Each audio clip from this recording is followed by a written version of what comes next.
Very excited to see what's going to happen. Another chapter in Land Rover towing history.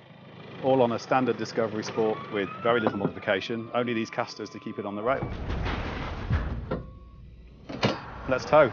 Okay.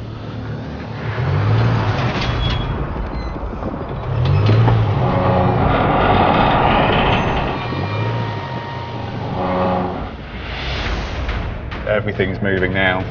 Yeah, we're away. All the temperatures are normal, small amounts of throttle. Oh, how amazing is this?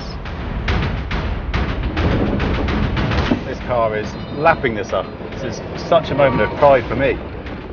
1400 RPM, we're at 8 miles an hour. No problem whatsoever. We're just about to come around the corner onto the bridge. I've now engaged all-terrain progress control. I've got feet off, I'm on the rails, and we're still towing.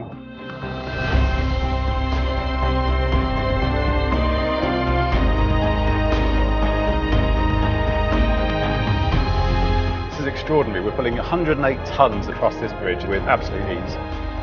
That is remarkable.